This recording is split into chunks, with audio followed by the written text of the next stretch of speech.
Hello friends, my self Anish Kumar Singh. आज हम लोग एक नए टॉपिक के बारे में पढ़ेंगे जिसका नाम है ट्रांसपिरेशन। सबसे पहले इसका डिफाइन करते हैं इसको। Loss of water from the aerial part of the plant in the form of vapour is known as transpiration. Plant के एरियल पार्ट यानी जो पार्ट एयर के कांटेक्ट में होता है उससे वाटर का वेपर के फॉर्म में निकलना ट्रांसपिरेशन कहलाता है। यानी वेपर के फॉर्म में वाटर का लॉस, इसको कहते हैं transpiration. 98 to 99% of absorbed water is lost in transpiration and less than 0.2% water is used by plant in their growth and development। यानी प्लांट 98 से 99% जो वाटर एब्जॉर्ब किया जाता है उसको ट्रांसपिरेशन में बाहर निकाल देता है। सिर्फ लेस देन 0.2% वाटर का ही वो ग्रोथ और डेवलपमेंट में इस्तेमाल करता है। अब हम लोग देखेंगे कि ट्रांसपिरेशन का कितने टाइप्स होते हैं। तो ट्रांसपिरेशन के मेनली 3 टाइप होते हैं। एक को कहते हैं स्टोमेटल ट्रांसपिरेशन, दूसरे को कहा जाता है क्यूटिकुलर ट्रांसपिरेशन,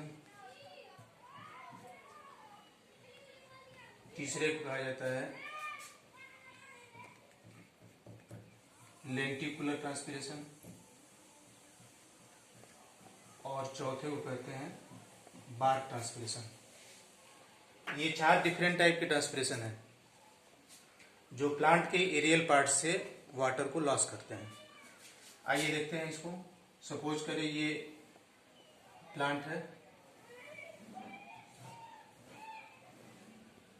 ये इसका रूट हो गया, ये स्टेम हो गया और ये लीफ हो गया। लीफ में स्टोमेटा पाए जाते हैं। यहाँ पे स्टोमेटा से जब वाटर निकलता है तो इसको कहते हैं स्टोमेटल ट्रांसपिरेशन। ये मैक्सिमम ट्रांसपिरेशन इसी के द्वारा होता है। इससे 50 से 97% यानी 50 to 97% ट्रांसपिरेशन जो होता है वो स्टोमेटा के द्वारा होता है। दूसरा है क्यूटिकुलर ट्रांसपिरेशन, इससे 5 से 10% ट्रांसपिरेशन होता है। क्यूटिकल जो होता है ये वैक्स लाइक स्ट्रक्चर होता है जो लीफ के ऊपर पाया जाता है प्लांट सरफेस पे। एक्चुअली क्यूटिकल जो होते हैं वो ट्रांसपिरेशन को रोकने का काम करते हैं। They check the water loss but some of the water also transpire through cuticle, that is known as cuticular transpiration. और इसका जो रेंज होता है वो होता है 5 to 10%। Third one is lenticular transpiration, ये 0 to 1% होता है। सबसे पहले हम देखते हैं कि लेंटिकल्स क्या होते हैं। लेंटिकल्स होते हैं ये बार्क में छोटे छोटे पोर होते हैं। जैसे कि ये बार्क में छोटा सा पोर है, ये इसको कहते हैं लेंटिसेल। ये लेंटिकल्स जो होते हैं वो सारे प्लांट में नहीं पाए जाते। जिन प्लांट में पाए जाते हैं उनकी बात करते हैं। तो जब वाटर लेंटिसेल से द्वारा बाहर निकलता है तो उसको कहते हैं लेंटिकुलर ट्रांसपिरेशन। ये 0 to 1% होता है। जिन प्लांट में होता है लेंटिसेल उनमें लेंटिकुलर ट्रांसपिरेशन पाया जाता है। और चौथा है बार्क ट्रांसपिरेशन। बार्क ट्रांसपिरेशन जो होता है ये पौधे के छाल से होता है। ये it is the Corky covering over the stem. ये स्टेम के ऊपर कॉर्की कवरिंग होता है, इसको बार्क कहते हैं। इनके द्वारा जब वाटर लॉस होता है तो उसको कहते हैं बार्क ट्रांसपिरेशन। इसका जो रेंज होता है वो लेंटिकुलर ट्रांसपिरेशन से ज्यादा होता है। क्यों? क्योंकि इनका सरफेस एरिया जो होता है वो लेंटिसेल से ज्यादा होता है। तो इस प्रकार से हमने देखा कि ट्रांसपिरेशन का डेफिनेशन क्या होता है और ट्रांसपिरेशन कितने टाइप का होता है, स्टोमेटल, क्यूटिकुलर, लेंटिकुलर और बार ट्रांसपिरेशन। अब हम लोग देखेंगे कि ट्रांसपिरेशन का क्या सिग्निफिकेंस है, क्या इंपॉर्टेंस है ट्रांसपिरेशन का। In the case of plant there are many important significance.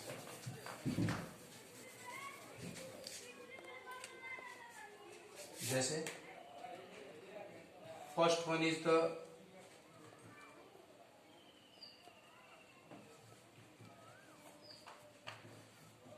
significance. First one is the cooling effect. Transpiration की वजह से प्लांट में कूलिंग होता है। इसका कारण ये है कि वाटर जब प्लांट के सरफेस से इवापोरेट होता है तो प्लांट में कूलिंग डेवलप होता है। ये प्लांट के सरफेस को कूल रखता है। एक्चुअली क्या होता है कि सन की जो लाइट एनर्जी होती है वो वाटर को वेपर बनाने में यूज हो जाती है, जिसके वजह से एनर्जी, सन की हीट एनर्जी प्लांट में यूज कर ली जाती है वाटर को वेपराइज करने में। इसलिए प्लांट का जो बॉडी है वो कूल हो जाता है। दूसरा है transpiration helps in water and mineral absorption. Transpiration की वजह से वाटर और मिनरल का एब्जॉर्प्शन होता है। तीसरा है transpiration helps in ascent of SAP. SAP जो होता है वो मिनरल प्लस वाटर को मिला के करते हैं, उसके एसेंट ऑफ सैप यानी सैप के ऊपर चढ़ने में मदद करता है। क्योंकि जब ट्रांसपिरेशन होता है तो प्लांट में एक अपवर्ड पुल डेवलप होता है, जिसकी वजह से वाटर और मिनरल यानी सैप जो होता है वो ऊपर की तरफ चढ़ता है, जिसको एसेंट ऑफ सैप कहते हैं। Fourth one is distribution of salt in different plant body. इस एसेंट ऑफ सैप के साथ साथ प्लांट के डिफरेंट पार्ट में साल्ट का जो होता है वो डिस्ट्रीब्यूशन होता है। नेक्स्ट है transpiration maintain the turgidity of plant cell. Transpiration की वजह से इंडोऑस्मोसिस होगा। इंडोऑस्मोसिस की वजह से प्लांट के सेल का जो टर्जिडिटी होता है वो मेंटेन रहता है।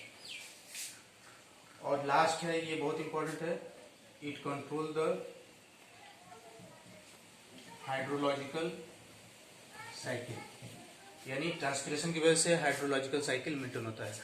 आप जानते हैं कि अर्थ पे इवापोरेशन और ट्रांसपिरेशन, इनकी वजह से वाटर जो होता है वो ऊपर जाके क्लाउड बनाता है, जो कंडेंस होकर के फिर से बारिश कराते हैं और फिर वाटर जो होता है वो रेन के फॉर्म में नीचे आता है। इस तरीके से हाइड्रोलॉजिकल साइकिल को मेंटेन करते हैं। तो ये सब हो गए ट्रांसपिरेशन के डिफरेंट सिग्निफिकेंस। सिग्निफिकेंस में कुछ प्लांट को नुकसान भी है। नुकसान में क्या है, जैसे लॉस अगर देखते हैं तो प्लांट जो होता है वो 98 से 99% वाटर जो होता है वो ट्रांसपिरेशन में लॉस कर देता है।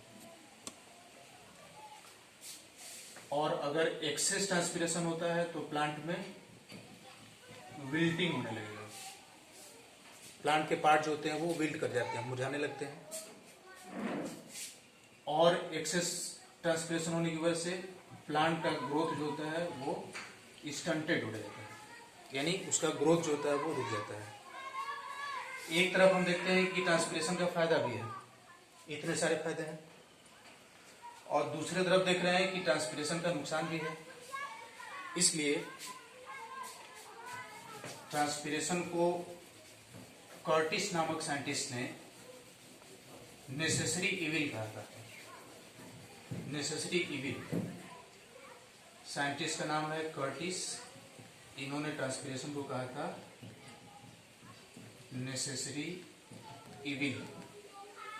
और एक और साइंटिस्ट थे, उनका नाम था स्टीवार्ट। उन्होंने इसको कहा था अनएवॉइडेबल इविल, यानी ये एक ऐसी बुराई है जो बुराई भी है लेकिन प्लांट को करना जरूरी है, क्योंकि इसी ट्रांसपिरेशन की वजह से वाटर मिनरल का absorption, hydrological cycle, turgor pressure maintain होता है। लेकिन इसी ट्रांसपिरेशन की वजह से प्लांट को लॉस भी करना पड़ता है, वाटर विल्टिंग होती है। तो फायदा भी है, नुकसान भी है। इसलिए ट्रांसपिरेशन को नेसेसरी इविल या अनएवॉइडेबल इविल के नाम से भी जाना जाता है। अब क्वेश्चन ये आता है कि what is the difference between transpiration and evaporation. Transpiration और इवापोरेशन में क्या अंतर है? तो अगर ट्रांसपिरेशन की बात करें और इधर इवापोरेशन हो गया, ट्रांसपिरेशन की बात करें तो ये फिजियोलॉजिकल प्रोसेस है, क्योंकि ये लिविंग ऑर्गेनिज्म के अंदर चलता है। और इवापोरेशन जो है ये फिजिकल प्रोसेस है। ट्रांसपिरेशन जो होता है वो लिविंग प्लांट टिश्यू के सरफेस पे होता है, जबकि इवापोरेशन जो होता है वो नॉन लिविंग पे होता है और उनके फ्री सरफेस पे होता है। यानी इवापोरेशन जो होता है वो सरफेस फिनोमेनन होता है। ट्रांसपिरेशन जो होता है ये प्लांट सरफेस को वेट करता है, यानी हाइड्रेशन करता है, जबकि इवापोरेशन जो होता है वो सरफेस को ड्राई करता है।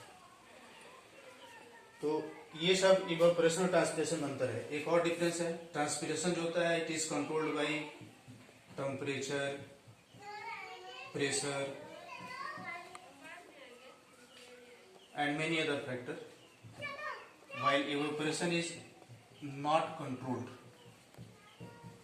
यानी इवापोरेशन जो होता है वो जब तक वाटर अवेलेबल रहेगा तब तक इवापोरेशन होगा, जबकि ट्रांसपिरेशन जो होता है it depends upon many factor like temperature, pressure, availability of water in the soil etcetera etcetera.